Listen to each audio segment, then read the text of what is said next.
Okay, we are recording. All right, so let's get started. Hello and welcome to Lily Show and Tell series. I'm Cassandra Nieves, the Lily Web Committee Chair. Lily stands for Lifelong Information Literacy, and we're a group of librarians and information professionals who work to promote lifelong information literacy. Before we begin, I just have a couple of quick housekeeping items. First of all, this session is being recorded, and that recording will be available on the Show and Tell webpage by the end of the week.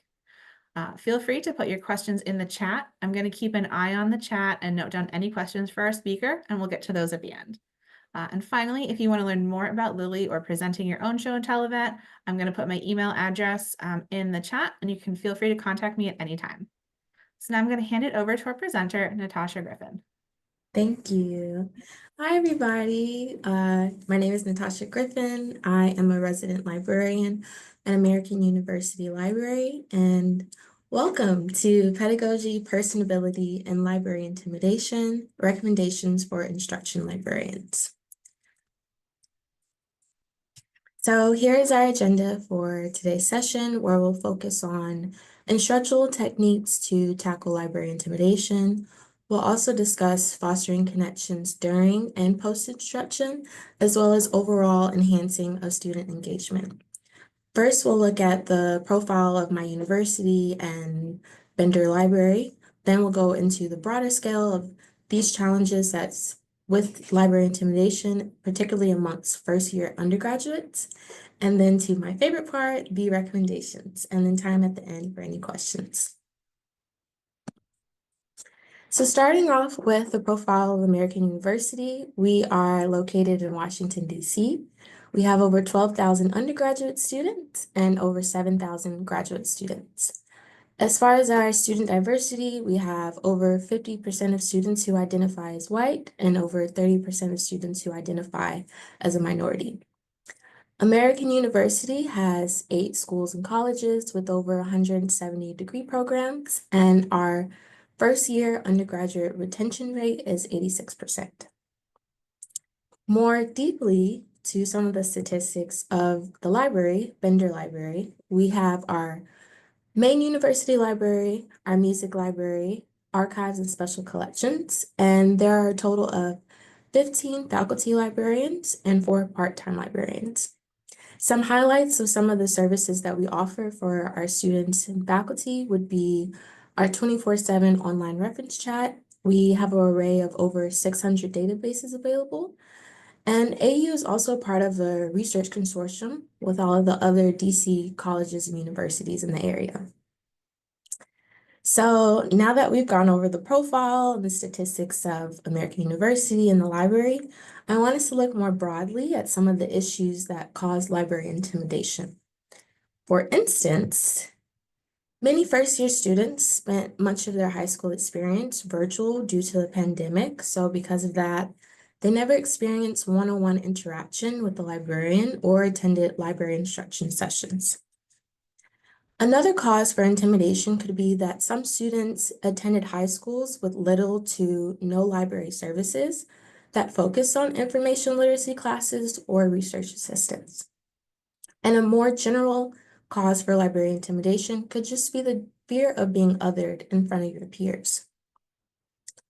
Other intimidation factors that can contribute to the fear of the library and working with librarians can be attributed to the struggle that many instruction librarians face with having a limited time slot of a 1-shot or 2-shot class. Another issue that could happen could be that students are essentially taught by a stranger. So there's no established trust between the students and the instructor. So there could be no willingness to participate or engage in the instruction session. And then again, students' fear of asking the wrong questions, and also librarians who may be paired with a professor who don't provide any context on the class culture, student accommodations, etc. Many of these causes can affect first-year students and students in general, attitudes towards the library and its people. So acknowledging these factors and working towards addressing them will make an impact on the student experience at the academic library. So because of all of that, I wanted to first highlight some of the research that is addressing library intimidation. Starting off with relational cultural theory, which encourages instructors to connect with the students first as individuals rather than students. And this could be a difficult task to do, especially as instruction librarians, where we only have a limited time slot with students. So we want to fit all of our content, all of our instruction within the 75-minute slot. So because of that, we end up having a script, which isn't bad, but it can also really limit us in a way to the point where we may forget or don't have time to have those connecting moments with students, or just to allow like the unknown moments to happen in our instruction classes.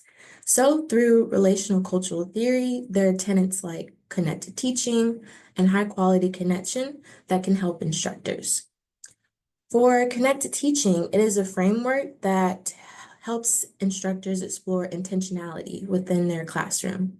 And for high quality connection, it's another way of encouraging instructors to foster connection through educational experiences, no matter how brief, though. And you can do this through care, relational authenticity, and being open as an instructor. In addition to relational cultural theory, another way to address library intimidation would be universal design for learning, which is a framework that encourages teachers to introduce content in a variety of formats so that students can understand the material that best fit their needs. Through these frameworks, it has influenced the adaptation of my teaching style, and I wanted to offer the following recommendations, starting off with addressing this limited time frame of a one-shot model or a two-shot. So how do we navigate the one-shot through relational cultural theory? One way is to build a connection with your professor, especially on building a lesson plan for your instruction session. This is a great way of also building connections with your students is through this foundation with the professor. By creating this foundation, it ensures that the professor and the students see the necessity of library information systems in your work. In addition to that, as instructors, also finding a way to balance content and connection. So for content, beyond discussing with the professor over assignments, making a lesson plan, actually talking to the students during the class and see what their needs will need to be like. So becoming adaptable. So if there are things that maybe your professor didn't mention while you were meeting with them that they didn't address, observing the class the day of and being able to pivot and adjust where you're able through the addition of class activities or building in more time for demoing research strategies or individual searching. These are opportunities where you can help students and meet them where they are the day of. For content, however, these are some things that I have introduced in my classes that have really helped me build some connection with students. So things like greeting students at the door or while they enter. I'm the type of person, I don't like to sit in silence, so I play music to create a more approachable environment, especially during moments of class activities or individual searching. It really helps relax the students and makes it feel like a more informal environment. Another way of building connection could be building in moments to talk to students to, one, ensure that they understand the content that you're teaching, but to also learn about their research topics and interest. So for instance, this past summer, I taught an instruction session, and during a moment of individual searching, I was walking around to each of the students, asking them about their topics, their research, what they were looking into. And one of the students that I was talking to, Chris, he was interested in researching the book industry and how he felt that they were fetishizing people of color authors and writing books about their trauma. So we were talking about that, talking about potential avenues on where to find resources and research. But then Chris also shared that he was an up-and-coming writer himself, and he felt that the reason why he was interested in this topic is because he found some similarities with his own experiences. Coincidentally, I'm also a creative writer. So during the class, I just took a few minutes just to talk to him about, my experience with writing. I majored in creative writing in undergrad. He was a freshman at the time, so he was also interested in maybe pursuing that as a major here at AU. So opportunities like that within the classroom helped me build a connection with that student. And after that class, Chris made a follow-up research appointment where we could, work together more closely to find resources for that project. And since then, he's kept in touch with me, has sent me updates about some of the work he's doing in his classes, has made other appointments with me for additional classes past that initial library session where I met him in. So just building those moments, those times for connection, and obviously that might not happen with every single student, but just taking the time to at least talk to them one-on-one at least once can really impact and influence their attitudes towards the library and you.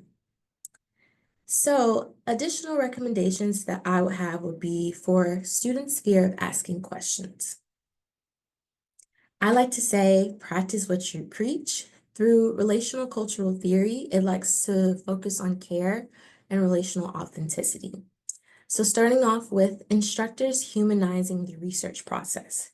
Things like making mistakes. So for me, I am an awful speller. And it's very evident whenever I'm writing out things on a board or typing out things, and the students notice that. And I make light of it, we make jokes, we laugh about it. It just eases the tension a little bit, especially being a stranger in front of that class. Another way of humanizing the research process could be during moments of demoing research strategies and learning to be adaptable. So an example that I can think of is if I'm demoing how to keyword search, and let's say I use a certain word and I'm not really finding any example articles to show the students, showing the process of refining my search. And just something as simple as that shows to the students that even experts like myself or any other instructors have to pivot in their research, and showing students that, research isn't linear, it's a process, all the things that instructor librarians discuss in their classes. So showing them rather than just talking about it. Other ways of building in that care and relational authenticity could be bridging in collaborative moments within instruction. So you could do this between the students and the instructor, whether that's in call response moments during a class. So if you're asking students for their opinion as a group, wanting to, know their thoughts. And again, as well as talking to students one-on-one. And chances where you could do that, moments of individual searching or during class activities. In addition to some of these collaborative moments, here's a brief list of some of the things that I implemented in my classes. Activities like keyword pair share, where I have the students get into pairs or groups and I have them write out their research topic and switch with their partner or partners, and their partner will come up with keywords for them. This is really an interesting activity because chances are a lot of the students don't even know what their peers are interested in researching about. So it's one way of just showing, the array of different topics and interests amongst the peers, but also another way of making it feel less intimidating. So if there's a student who, doesn't know where to start with their research or whatnot, having another set of eyes or just another opinion on their topic can really make the difference and make them feel less nervous about the idea of researching. And then the additional activities for the research roadmap and evaluation activities, I will delve in a little bit deeper in a moment, such as research roadmap. So this is one of my favorite activities that I've implemented in one of my classes. So this is another way of visualizing your research, having a visual research outline. Here is a student example where I had the student, write out their topic, their question, and then practice some of the concepts that I teach in the classes. So things like keywords, Boolean operators and search modifiers, thinking about the context and, who is the authority, all of those concepts that we share with students, and visually map out what it would mean for them in their particular research topic. Things like this can really just help the students be more creative with their research activity and just play around. It gets them excited about their research. And they also feel more ownership over their research topic. They'll understand the need to focus on library instruction and will be more prompted to participate during the lesson because the skills that we're teaching them will pertain to their research needs. And then afterwards, too, they'll feel more prompted to ask questions and make research appointments following that session, knowing that we gave them the opportunity to express their research interests, that we have a genuine interest and want to support them in their research needs. And additionally, activities like this is another way of embodying universal design for learning. It's providing the content in a different format. Another activity that I do with students is evaluation, practicing. So here I have the students group up and I give them an example topic question and practicing some of the strategies that I talk about with them. So things like keywords, criteria for a scholarly or popular article, and methods of evaluation like the CRAP tests or lateral reading, practicing these things within a group. This activity, again, is another example of embodying universal design principles, but then it's a group activity. So again, it's creating a less intimidating space of feeling othered, which, addresses that library intimidation factor of students' fear of asking questions. And then additionally, group activities or in-class exercises is just another opportunity for instructors to either reteach some of the methods that they talked about or address any confusion about the content. And then more ways of connecting with students. By implementing these types of activities through your instruction, you can ensure that you're actively keeping track of students' understanding of the content and you're able to modify it or adjust instruction if necessary. This also shows students that you care about their research interests and their needs and want to platform their voice through the instruction lesson, building on that collaborative partnership that you're trying to create between yourself and the class. So now that we have discussed recommendations for time constraints and students' fears of asking questions, an additional recommendation I want to highlight is managing missing context. So what does that mean? How do you teach without context? So if you haven't had the opportunity to discuss with the professor, or maybe you work with a professor with inconsistent communication, how do you prepare? This is a few suggestions that I have done and I've talked with some of my colleagues. So before instruction day, creating an instruction outline that addresses the key concepts students will need, regardless of your prior knowledge of any assignments or projects they're working on in that class. On the actual instruction day, allowing more or less time for students to manage class activities or concepts by observing them the day of.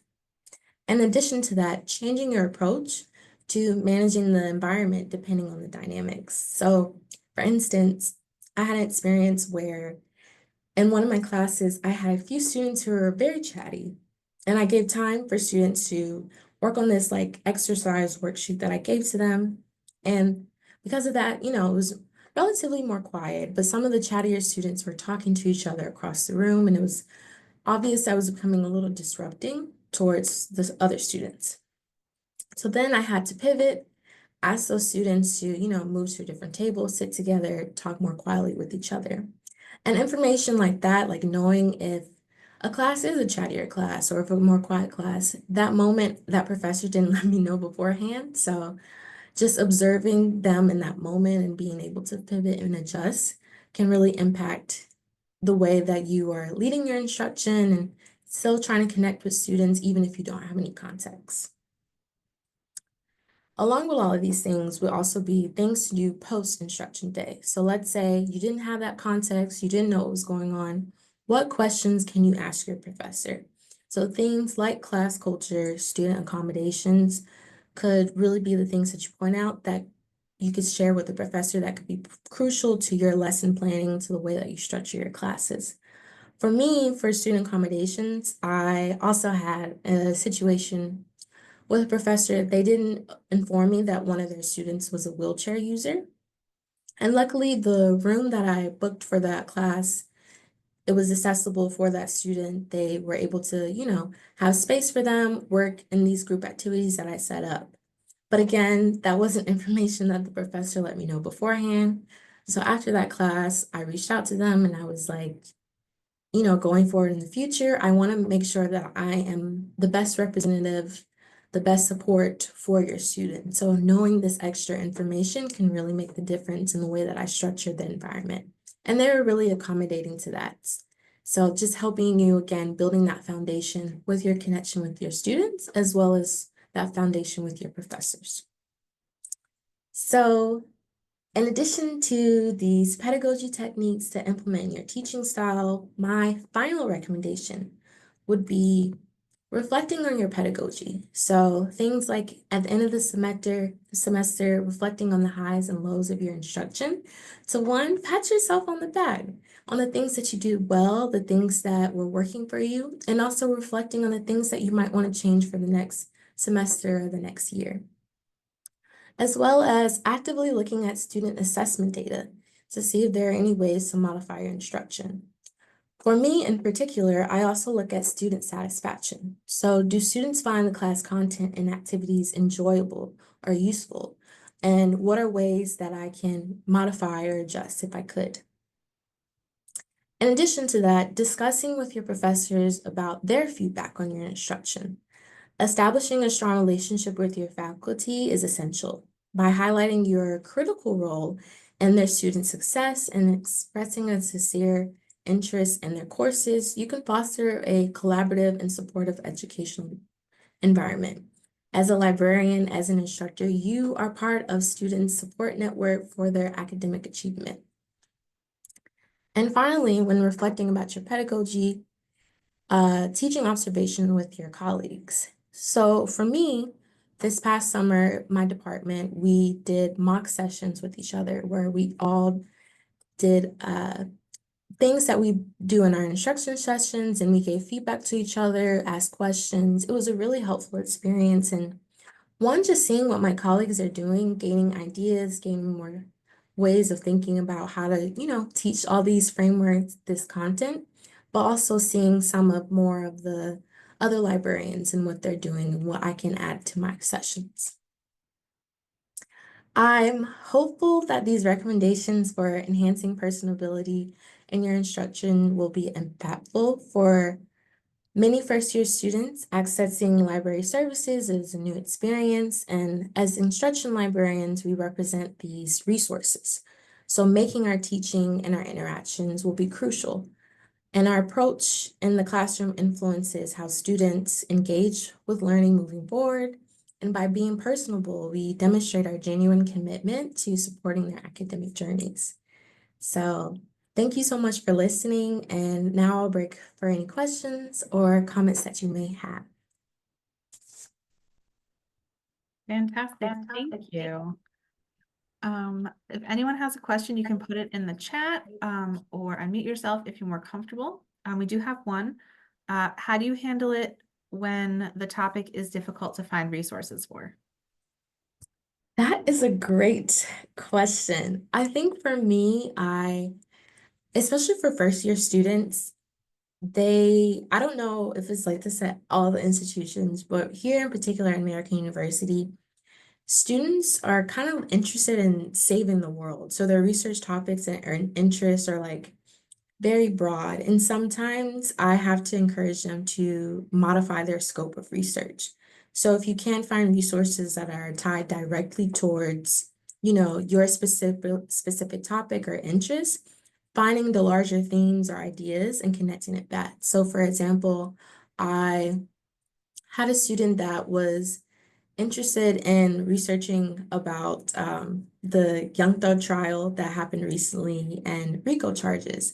And they were saying, oh, I can't find any scholarly information about it, or I can't find really anything about it. But I was talking to them about this idea of this relationship between the music industry and the legal system.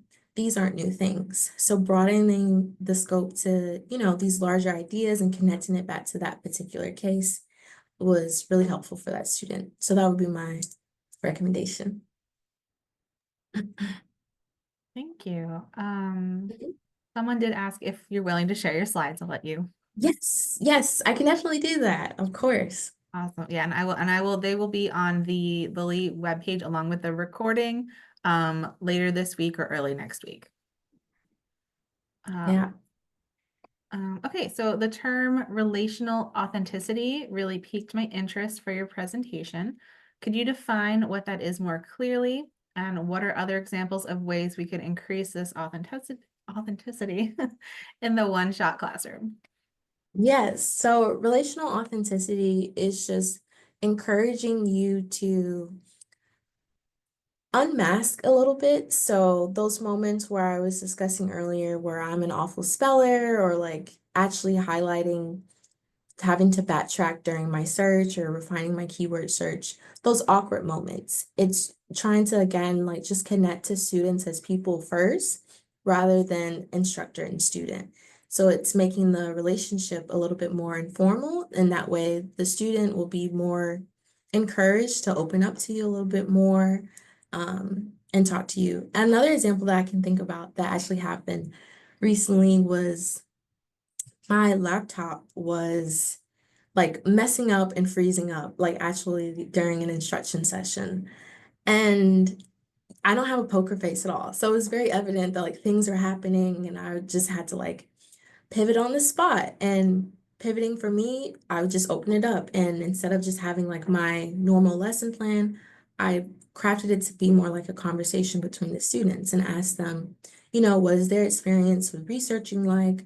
What are some things that they're having trouble on in the class? Things of that nature. And that's one of the ways of creating that authenticity. Having tech issues, how can I pivot? Yeah. Thank you. Mhm. Okay, we have another one.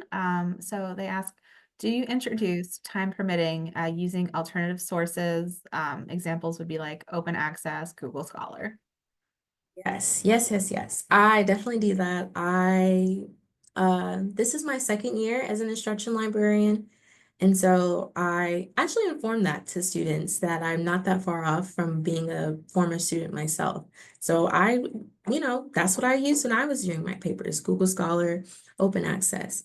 Especially for Google Scholar, I tried to tell them that it's a great way of getting ideas and more language about your topics to see what's out there, but it shouldn't be your stopping place when researching. And so I try to encourage them to still go to the library's catalog, to our databases where it'll be more thorough research for their research topics. And open access, yes, we have librarians here who their work really focuses on that. So I try to highlight the opportunities for open access. Yeah, great question. I like that one. Awesome. And someone else is curious if you're introducing Boolean to your first year students. I am. That was one of the recommendations that a lot of the librarians are doing here at AU. And the way that I set it up is I talk about, Boolean operators and search modifiers, but I literally leave it up to them. So I always say, this is what they are, this is what it means, but you don't have to use all of these things. And I tell them I have my own preferences for Boolean operators and for some of the activities that I use too. So beyond the ones that I showed you all, I have worksheets where I have the students like practice some of these concepts when they start to, search for resources during moments of individual searching. Mhm. Yeah. Fantastic. Okay. We've got a couple more here. Keep them Yeah, coming, yeah, everyone. I love it. Thank you. All the questions, please. Okay, so someone says, I'm curious about the research roadmap. Does each student Mhm. create their own? Is this after you've introduced the research process? Yes, each student creates their own research roadmap, and it's normally towards the end of my class. So I'll teach the concepts, the main theories and ideas, and then I try to always implement at least one or two activities in my classes. I am not a lecture style person. I don't want to hear myself talk for that long. And so sometimes I'll implement the roadmap, depending on the level of the class and, if the professor is okay with it. And I'll have them do the roadmap, outline what the steps that they would need to do for their research topic. And then afterwards, I give them time to individually explore and see what's out there. Fantastic. Okay, got one more here. Mhm. You mentioned how you handle students being disruptive during group activities. How do you handle students who are disruptive while you are teaching? That is a great question. And that's actually happened to me before. Honestly, I'm still trying to work that out and figure that out.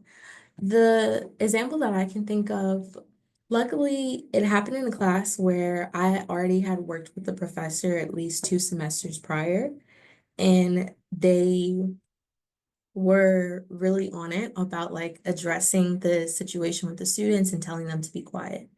Um, but I think too, if even if I didn't have that opportunity with that professor, I honestly would just like quietly walk up to the students, maybe if there's a break for group activities or whatnot, and ask if they could keep it a little bit lower, because it's disrupting for other students, etc.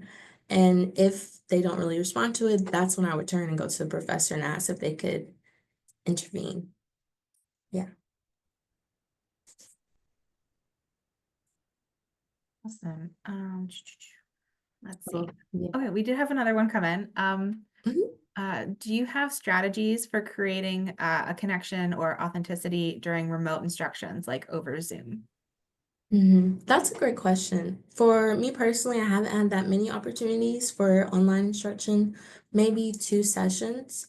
One of them, it was a not your so typical library instruction session. So the professor actually just wanted to do a research lab. So we created breakout rooms. She took some of the students and then I took some of the other students, and it was kind of like a research hour where like students can talk about their topics.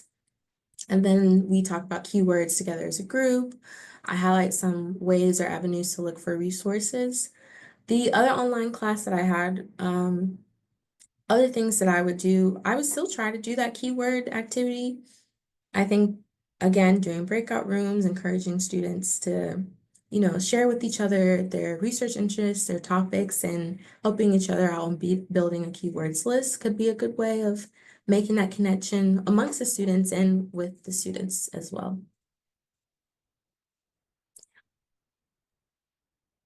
Thank you. Are there any other questions, either for the chat or if you'd like to unmute yourself, we'll give it just a minute.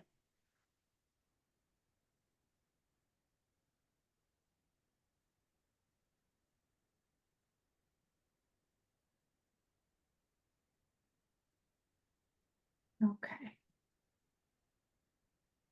All right. I'm not seeing anything else come in. So if there are no more, oh, no, okay, it's just a thank you.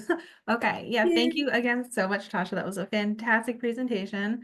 And I loved it. So thank you so much for your perspective, and your wonderful insights. Yeah, of course. And if anyone here, I'll turn my email in the chat, wants to chat further, please email me, reach out to me. I love having conversations surrounding this. So, yeah, Amazing. Thank you so much.